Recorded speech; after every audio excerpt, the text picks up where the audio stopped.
Bapak Ibu sekalian, pernah terjadi dialog antara seorang syekh di Damaskus, ibu kota Syria, dengan seorang pastor Katolik di sebuah ruangan luas.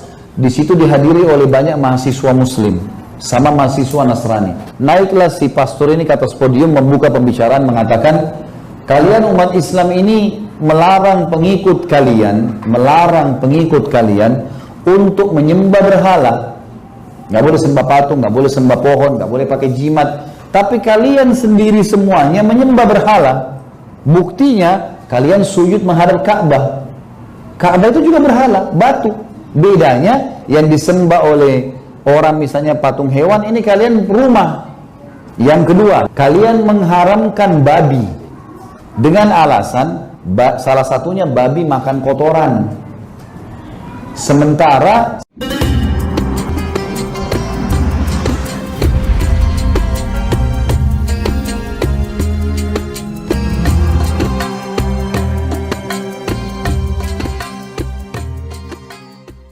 Allah Azza wa Jalla itu, Tuhan kita, mengetahui apa yang kita butuhkan, Bapak Ibu sekalian. Allah sangat tahu, maka Allah turunkan hukum halal haram. Tujuannya untuk kebutuhan kita sebenarnya. Gitu kan? Kita harus tahu masalah ini. Baik, saya akan masuk kasih contoh misalnya. Bapak Ibu sekalian, pernah terjadi dialog antara seorang syekh di Damaskus, ibu kota Syria, dengan seorang pastor Katolik di sebuah ruangan luas.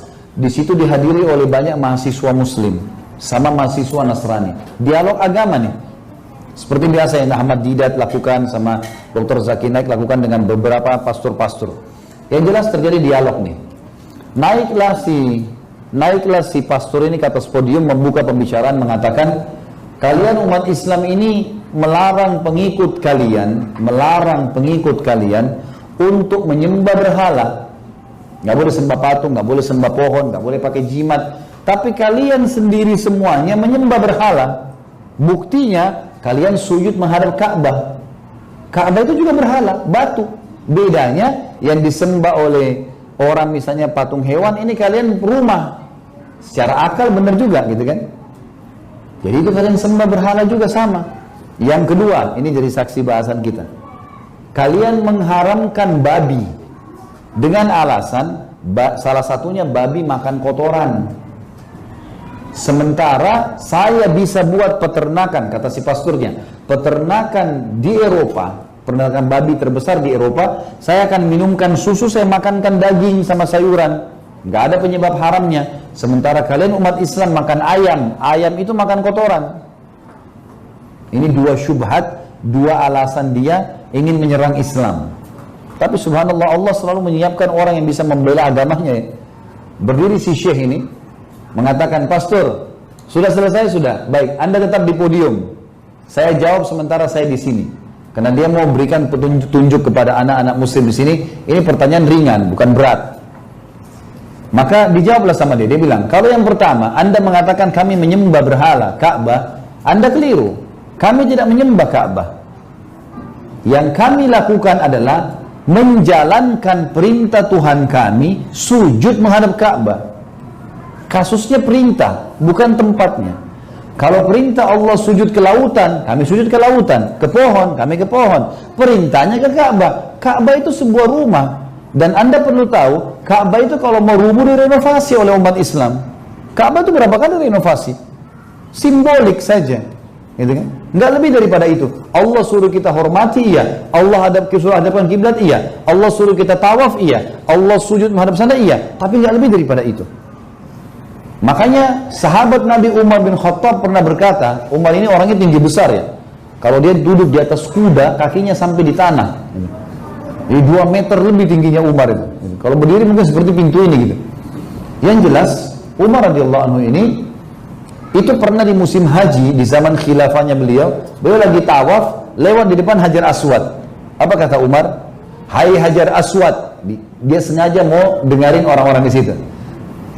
Demi Allah, kalau bukan saya melihat Rasulullah SAW mencium kamu, saya tidak akan menciummu, karena saya tahu kau hanya batu biasa. Maksudnya apa? Hajar Aswad Bapak Ibu hanya dicium titik, nggak lebih dari itu. Banyak orang kita, saya nggak tahu kalau di sini ya, Tapi orang Indonesia ini kalau masuk Hajar Aswad, kopiahnya sekalian digosok-gosok. Kenapa Pak? Wangi. Ya pastilah wangi. Sekarang bayangin jutaan orang cium, lalu nggak dikasih minyak wangi. Bau apa kira-kira Hajar Aswad ini? Harus pakai akal sehat. Sunnahnya mencium, dan lebih dari itu kok. Itu kata Umar gitu kan. Ada juga banyak orang-orang, saya tidak tahu juga kalau di sini ya, tapi banyak orang-orang kita masuk ke Mekah, Ka'bah, bawa gunting. Gunting kiswahnya Ka'bah. Bukan untuk tahallul, untuk gunting kiswah. Gunting, kemarin orang Indonesia itu ditangkap tuh gara-gara gunting. Orang kan gunting biasa kecil ya, ini besar tuh. Bawa pulang jadikan jimat, soalnya digunting-gunting bawa jimat tuh. Ini apa? Kiswah itu dibuat oleh kerajaan Saudi. Ada tempat pembuatannya di Mekah, ada. Untuk memperindah Ka'bah. Nggak lebih dari itu kok gitu kan. Jangan salah ini gitu. Tapi orang banyak salah pahamin. Tinggal cerita, kita kembali ke tadi. Kata syekhnya, kami tidak menyembah Ka'bah, tapi kami sujud menghadap Ka'bah dan kami hormatin karena perintah Tuhan kami Allah. Tidak ada alasan lain. Yang kedua, masalah babi sama ayam. Ini kita lihat bagaimana hikmahnya ya, luar biasa jawabannya. Tuhan ternyata syekhnya ini mengikuti perkembangan teknologi dan ilmu pengetahuan disatukan dengan masalah hukum syar'i. Jadi ternyata Bapak Ibu sekalian, hewan yang dimakan dagingnya itu bisa, selain, ini penelitian terakhir ya, selain bisa menjadi nutrisi buat manusia dagingnya, juga bisa mentransfer sifat. Jadi hikmah kenapa dalam Islam tidak boleh makan hewan buas, itu karena bahaya ternyata. Dagingnya bisa jadi nutrisi, bisa bergabung, tapi permasalahannya bisa menjadi buas juga orang itu. Nah ini penelitian terakhir. Teman-teman sekalian, kata syekhnya, sekarang masalah babi sama ayam ya. Kata syekhnya, coba panitia naikkan babi 3 ekor di podium dan juga ayam, tapi babi dulu 3 ekor ya, 2 jantan 1 betina. Naikin babi dulu. Babi ini, Bapak Ibu sekalian, punya sifat buruk nih. Apa sifat buruknya babi itu? Jadi babi ini kalau di alam manusia ya, kalau ada suami istri datang nih, kalau manusia. Nah babi ini, dia datang sama betinanya. Kalau ada jantan lain, dia saling merangsang dengan jantan itu. Jadi homo, dia langsang dulu jantan sama jantan. Siapa yang terangsang duluan, itu menggauli betina itu. Jadi misal dia rangsang jantan yang baru nih, nanti kalau terangsang lebih dulu, jantan ini menggauli betinanya dia tumbuh. Terus yang jantan kembali merangsang dia untuk menggauli betina yang sama.